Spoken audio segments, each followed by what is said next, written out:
Hi, Michelleoddo here with the Oddo Group at Leader One Financial, and today we're going to talk about first-time homebuyers and questions that they may have. So today we have Diamond Espinosa. She's our reverse mortgage processor actually in our office.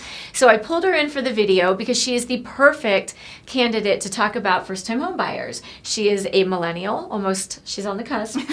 She is a renter, so I'm sure she'd like to buy at some point. And she has questions regarding how do I become a first-time homebuyer? What do I need to do? So with that, Diamond, thanks for being here today with me and doing this video. I'm sure you're excited. Absolutely. One of my questions for you is, what is your main question or apprehension as a first-time homebuyer? What stops you from actually moving forward to buy a home? I think as a first-time homebuyer or potentially a first-time homebuyer, one of my biggest apprehensions is just getting so much information from different places that's not always trusted. And one thing that I hear all the time is that you can get a house for $1,000 or less. And I just want to know, is that always true? Okay, good question. So, can you buy a home for $1,000 as a first-time homebuyer? Yes, it is true that there are many programs out there for first-time homebuyers, and some of them are like CHFA or Denver Bond, MMA, and there are some others. Some are better than others.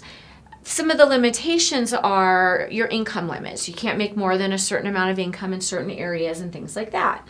The $1,000 is a little bit of a catch because their requirement from an underwriting standpoint is you only need to have $1,000 in the deal.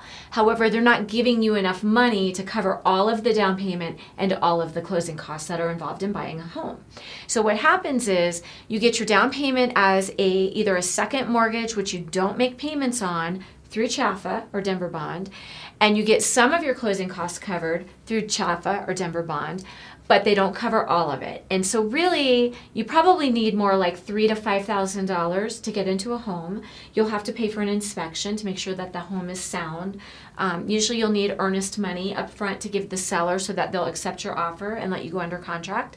So really it's more like a $3,000 to $5,000 target. Okay. Sometimes you can negotiate that the seller would pay your closing costs for you. And if you can do that, then you could maybe come in with less, like $1,000. But in this market right now, it's really hard to get an offer accepted, honestly, versus, especially if you're trying to ask for down payment or the seller to pay your closing costs.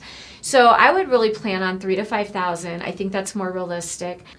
Now, there is a grant program as well, but the interest rate is higher. Oh. So you might have to have a higher payment, but still have that down payment money is given to you from CHFA and or Denver Bond. So long story short, if you have a good job, if you can afford the payment and you just don't have money for down payment, then I think down payment assistance is still a great way to go. Mm-hmm. You could get into a home with a few $1,000s, and now's the perfect time to call your lender and get pre-approved. At least start the process.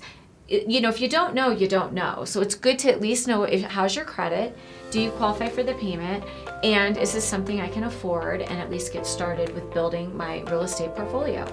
That helps a lot.